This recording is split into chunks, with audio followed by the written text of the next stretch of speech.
ప్రభు నామంలో మీ అందరికీ నా హృదయపూర్వక వందనాలు. ఈరోజు మన ధ్యానం మత్తయి సువార్త 2వ అధ్యాయం 12 నుంచి 23 వచనాల వరకు. జ్ఞానులు హేరోదు యొద్దకు వెళ్ళొద్దని స్వప్నమందు దేవుని చేత బోధింపబడిన వారై వారు మరి ఒక మార్గమున తమ దేశమునకు తిరిగి వెళ్ళిరి అని 12వ వచనంలో చూస్తాం. కారణం ఏంటో మనందరికీ తెలిసిందే కదా. రాజైన హేరోదు క్రూరమైన వాడు, శిశువును చంపాలనుకున్న ఉద్దేశం కలిగి ఉన్నాడు. దేవునికి అందరి అంతరంగమంతా తెలుసు కాబట్టి జ్ఞానులను హెచ్చరించటమే కాదు, యోసేపు కూడా 13వ వచనంలో ప్రభుదూత స్వప్నమందు ప్రత్యక్షమై హేరోదు ఆ శిశువును సంహరింపవలనని ఆయనను వెదకబోచున్నాడు గనుక నీవు లేచి ఆ శిశువును ఆయన తల్లిని వెంట పెట్టుకుని ఐగుప్తునకు పారిపోయి నేను మీతో తెలియచెప్పే వరకు అక్కడనే ఉండమని అతనితో చెప్తాడు. అప్పుడు అతడు లేచి రాత్రివేళ శిశువును తల్లిని తోడుకుని ఐగుప్తునకు వెళ్ళి హేరోదు మరణం వరకు అక్కడ ఉండెను అని రాస్తూ మత్తయి హోషేయ 11:1లోని ప్రవచనాన్ని ఎత్తి ఐగుప్తులో నుండి నా కుమారుని పిలిచితిని అని ప్రవక్త ద్వారా ప్రభు సెలవిచ్చిన మాట నెరవేర్చబడినట్లు ఇది రాస్తాడు. ఇక్కడ 3 విషయాలు గమనించాలి. ఒకటి, దేవునికి ఒకరి పట్ల ఒక ఉద్దేశం ఉంది అంటే అది నెరవేరే వరకు ఎవ్వరు ఎన్ని పన్నాగాలు పనినా దేవుని ఉద్దేశాన్ని అయితే ఎవ్వరు చెరపలేరు. ఆయన తన కుమారుడిని ఎలా కాపాడుకున్నాడో ఈరోజు మనల్ని కూడా అలాగే శత్రువు చేతి నుండి కాపాడుతాడు. ఇక్కడ మనల్ని ఏ ఉద్దేశంతో పెట్టాడో ఆ ఉద్దేశం నెరవేరే వరకు ఎవ్వరూ మనల్ని ఏం చేయలేరు అని గుర్తుపెట్టుకోవాలి. రెండవది, దేవుని యొక్క సార్వభౌమ అధికారము ఈ లోకాధికారులకు మించింది. ఏ శాసనమైనా దేవుని దాటిపోలేదు అన్నది మనకు చాలా ధైర్యాన్ని ఇవ్వాలి. మూడో విషయానికి వస్తే కలల ద్వారా దేవుని ప్రత్యక్షతలు. చాలా మంది కలలో దేవుడు మాట్లాడతాడా అంటే నమ్మరు. ఏదైనా వాక్యమే, ఇంకా దానికి మించి ఏమీ లేదు అంటారు. కానీ అది సగం సత్యమే. సార్వత్రికంగా ఏం చేయాలో ఎలా బ్రతకాలో వాక్యంలో వివరించబడింది, కానీ వ్యక్తిగతంగా కొన్ని విషయాలు దేవుడు అనేక రకాలుగా తెలియచేస్తాడు. వాటిలో ఒకటి ఈ విధానం, కలల ద్వారా తెలియచేయటం. అయితే వాటిని ధృవీకరించుకోవాలి ప్రార్థనతోనూ వాక్యముతోనూ. ఎందుకంటే ప్రభువే చెప్పారు, ఏ విషయమైనా స్థిరపరచబడాలి అనంటే 2-3 సాక్షుల ద్వారా ధృవీకరించాలి అని. కాబట్టి కలల ద్వారా ఏదైనా విషయం తెలియచేశారు అని మీకు అనిపిస్తే దాన్ని మరలా ప్రార్థన చేసి ధృవీకరించుకోవడంలో తప్పు లేదు. చాలామంది చెప్తారు కలలు దర్శనాలు నమ్మకూడదు అని. కానీ యోవేలు 2:28లో ఒక ప్రవచనం ఉంది, అంత్య దినాలలో మీ ముసలివారు కలలు కంటారు, మీ యవ్వనులు దర్శనాలు చూస్తారు అని. దేవుడు పలికిన మాట నిరర్ధకం కాదు కదా. ఇది అంత్య దినాలను గురించిన ప్రవచనం. కొందరి నిర్లక్ష్యపు వైఖరి కలలను గురించి పట్టించుకోకుండా చేస్తుంది. కానీ నీ జీవితాన్ని ప్రభు అధికారానికి అప్పగించినప్పుడు నీ జీవితంలో జరిగేది ఏదైనా ఆయన అనుమతి లేకుండా జరగదు అనేది నమ్మగలగాలి కదా. మరి అలాంటప్పుడు కళ్ళొస్తుంటే దేవుడు వాటిని ఎందుకు అనుమతించాడో, ఏం చెప్పాలనుకుంటున్నారో ఆరా తీయాలి కదా. పట్టించుకోకపోతే అది మన నిర్లక్ష్యాన్ని సూచిస్తుంది. దేవునికి నీ పైన అధికారాన్ని ఇచ్చావు, కానీ దాన్ని నువ్వు సీరియస్గా తీసుకోలేదని అర్థమవుతుంది. ఒకవేళ సీరియస్గా తీసుకుంటే ప్రతి దానిని గురించి ఆలోచిస్తావు, అన్నిటికీ దేవుని వైపుకు చూస్తావు.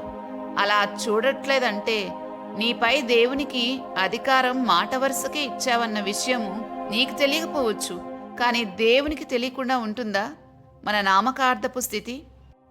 దేవుని వాక్యం ఎప్పుడు కూడా ఆయన ప్రత్యక్షత పురోగమనంగా ఉంటుంది. దాన్ని ఇంగ్లీష్లో ప్రోగ్రెసివ్ రెవల్యూషన్ అంటారు. అంటే కాలం సమీపించే కొలది ఆయన వాక్య ప్రత్యక్షత పురోగమిస్తుంది, కానీ తగ్గిపోదు. అందుకే కలలు దర్శనాలు ఉంటాయని వాక్యం చెప్తే అవి ఇప్పుడు లేవు అని అనడం అవివేకం. అలాగే వాక్యంలోనిది ఏదైనా సరే, కీర్తన 33:11లో ఆయన ఆలోచన సదాకాలం నిలుచును, ఆయన సంకల్పము తరతరములకు ఉండును రాయబడింది. ఇప్పుడుండి కొంతకాలానికి ఆగిపోయేది కాదు ఆయన వాక్యం, అది సదాకాలము నిలిచేది. కాబట్టి ఎవరైతే తమను దేవుని అధికారానికి అప్పగించుకుంటారో వారి జీవితాలలో ఆయన క్రియాశీలక పాత్ర పోషిస్తాడు అన్న విషయాన్ని గుర్తించి ప్రతిదానిలోనూ ఆయన మహిమను చూడగలిగేలా ఉండాలి. ఇక 16 నుండి 23 వచనాల వరకు చదివితే హేరోదు జ్ఞానులు అతను అపహసించారని గ్రహించి కోపంతో జ్ఞానుల వలన వివరముగా తెలుసుకుని కాలమును బట్టి బెత్లెహేంలోనూ దాని సకల ప్రాంతంలోనూ 2 సంవత్సరములు మొదలుకుని తక్కువ వయసు గల పసిపిల్లలందరినీ చంపించేస్తాడు. కానీ అప్పటికి యోసేపు మరి ఆ శిశువుతో ఐగుప్తుకు వెళ్ళిపోయి ఉంటారు. అలా అంగలార్పుకి, ఏడ్పుకి, మహారోధనకి, ఓదార్పు పొందనొల్లని పరిస్థితికి హేరోదు కారణమయ్యాడు. ఇర్మియా 31:15లోని ప్రవచనం యొక్క నెరవేర్పు జరిగింది. హేరోదును చూసి మనం అనుకుంటాం కదా, ఎంత చెడ్డవాడు అని మన మనసు కనిపించకుండా మానదు. కానీ మనం కూడా చాలాసార్లు మనల్ని మనం పరిశీలించుకోవాలి. మనం దేనికి కారణమవుతున్నామని. ఎవరైనా దుఃఖానికి మనం కారణమవుతున్నామో, ఎవరైనా ఏడ్పుకి, ఎవరైనా రోదనకి మనం కారణమవుతున్నామో మనల్ని మనం చూసుకోవాలి. లేదా ఎవరి సంతోషానికైనా మనం కారణమవుతున్నామో మనం చెక్ చేసుకోవాలి. ఎందుకంటే మనం ఏది విత్తుకుంటామో అదే కోసుకుంటామన్నది మర్చిపోకూడదు. రాజైన హేరోదు కూడా ఆ తర్వాత మానసికమైన, శారీరకమైన రోగములతో చనిపోయినట్లుగా చరిత్ర చెప్తుంది. హేరోదు చనిపోయిన తర్వాత మరలా ప్రభుదూత యోసేపుకు ప్రత్యక్షమై ఇశ్రాయేలు దేశమునకు వెళ్ళమని చెప్తే వచ్చి అక్కడ అర్కెలాస్ తన తండ్రి స్థానంలో రాజు అయ్యాడని తెలిసి అతను కూడా మంచివాడు కానందున భయపడి మరలా స్వప్నమందు దేవుని చేత బోధింపబడిన వాడై గలిలయ ప్రాంతంలోని నజరేత్ అనే ఊర్లో మరియమ్మ, యోసేపు ఆ బిడ్డతో కలిసి నివాసం చేస్తారు. ఇక్కడ మరలా మత్తయి ఆయన నజరేయుడు అనబడునని ప్రవక్తలు చెప్పిన మాట నెరవేరినట్లు ఇలాగూ జరిగినని రాస్తున్నాడు. కానీ ఈ ప్రవచనం మత్తయికి తప్ప ఎక్కడుందో ఇప్పటివరకు ఎవరు చెప్పలేకపోయారు. దీనిని బట్టి మత్తయికి మెస్సయాని గురించిన ప్రవచనాల మీద ఎంత పట్టు, ఎంత జ్ఞానం ఉందో అర్థమవుతుంది. పాత నిబంధనని, క్రొత్త నిబంధనని కనెక్ట్ చేస్తూ ఇంత క్లియర్గా రాయగలిగాడు. కాబట్టే దీన్ని మొదటి పుస్తకంగా పెట్టారనుకుంటాను. మార్కు సువార్త ముందుగా రాయబడినప్పటికీ గ్రంథంలో కూర్చేటప్పుడు మత్తయి సువార్తనే ముందు పెట్టారు. మత్తయి దేవుని సంగతులు చాలా బాగా పరిశీలన చేసి తెలుసుకున్నాడు. అందుకే ఇంత గొప్పగా రాయగలిగాడు అనుకుంటాను.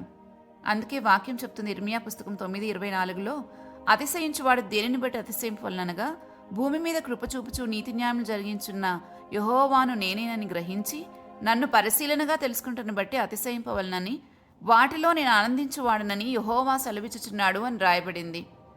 అంటే మనం ఈ లోకంలో ఎంత జ్ఞానాన్ని, ఎటువంటి జ్ఞానాన్ని సంపాదించినా దేవుని సంతోషపెట్టలేదేమో, కానీ దేవుని గురించి మనం తెలుసుకోవటం దేవుడిని ఎంతో సంతోషపెడుతుందనే విషయాన్ని ఇక్కడ మనం గ్రహించగలం. ఈ అధ్యాయంలో ఇంకొక విషయాన్ని గమనించి ఈ ధ్యానాన్ని ముగించుకుందాం. ఒకసారి బెత్లెహేంలో నుండి తన ప్రజలను పాలించే అధిపతి వస్తాడని మీకా ప్రవచిస్తాడు. ఇంకొకసారి ఐగుప్తుల నుండి నా కుమారుని పిలిచితినని హోషియా ప్రవచిస్తాడు. మూడవసారి నజరేయుడనబడినని రాయబడింది. ఒకటి మీకా ప్రవచనం, ఒకటి హోషియా ప్రవచనం, చివరిది ఇంకొకరి ప్రవచనం. వీళ్ళ ముగ్గురు గనక ఈ కాలంలో ఉండి ఉంటే వీరు ఒకరితో ఒకరు పోట్లాడుకుని ఉండేవారేమో. మీకానేమో నాతో దేవుడు బెత్లెహేంల నుండి వస్తాడని చెప్పారు కదా అని, హోషియానేమో నాతో ఐగుప్తుల నుండి పిలిచానని చెప్పాడు, ఇంకొకరేమో మెస్సియా నజరేయుడనబడతాడని చెప్పారు అని బహుశా నీది తప్పు అని ఒకరొకరు పోట్లాడుకుని ఉండేవారేమో. కానీ ఇక్కడ గమనించాల్సిన విషయం ఏంటంటే ఇక్కడ ముగ్గురు కరెక్టే, ముగ్గురి ప్రవచనాలు నెరవేరాయి. ఇక్కడ మనం తెలుసుకోవాల్సింది దేవుని సంగతులు ఎప్పుడు కూడా మనం సంకుచితంగా ఆలోచించకూడదు. ఈ ముగ్గురి ప్రవచనాలు నెరవేర్పుకొచ్చాయి. ఆయన చాలా విశాల దృష్టి కలవాడు. అందుకే దావీదు కూడా 119వ కీర్తన 32వ వచనంలో రాస్తాడు, నా హృదయం నీవు విశాలపరిచినప్పుడు నీ ఆజ్ఞల మార్గంలో పరిగెత్తెదను అని రాస్తాడు. దేవుని అర్థం చేసుకోవాలంటే మనకు కూడా చాలా విశాల దృష్టి కావాల్సిందే. లేకపోతే ఆయన ఇచ్చే చాలా వాటిని కోల్పోతాం. ఎందుకంటే మనకు అర్థం కాక కోల్పోతాం. మన కొరకు తెరవబడిన ద్వారాలను మనమే మూసేసుకుంటాం. అందుకే మనం జాగ్రత్తగా అన్నీ పరిశీలనగా తెలుసుకొని ఆయనను బట్టి విచారణ చేస్తూ ముందుకు సాగాలి. అదే దేవుడు కోరుకునేది కూడా. మరి ప్రార్థించుకుందామా? మా తండ్రి, మా దేవా, నిత్యము మాతో మాట్లాడటానికి ఇష్టపడే దేవుడివైనందుకు నీకు స్తోత్రాలు చెల్లిస్తున్నాం. చాలా రీతులుగా మాట్లాడతావు. వాటిలో కొన్నిటిని గుర్తిస్తాము, కొన్నిటిని నిర్లక్ష్యం చేస్తున్నాం. మమ్మల్ని క్షమించి మా హృదయాన్ని కూడా విశాలపరిచి నీ ఆజ్ఞల మార్గంలో పరిగెత్తగలిగినట్లు మాకు సహాయం చేయండి. నీ జ్ఞానంతో నింపండి. మా జీవితాల్లో గొప్ప అభివృద్ధిని చూడగలిగినట్లు మాకు సహాయం చేయండి. ఏ పాపంలోనూ పడకుండానట్లుగా పరిశుద్ధాత్మ నడిపింపును దయచేయమని ఈ రోజంతటినీ మీకు అప్పగించుకుంటూ ఈ మనవులన్నీ యేసుక్రీస్తు నామంలో అడిగి వేడుకుంటున్నాము తండ్రి. ఆమెన్.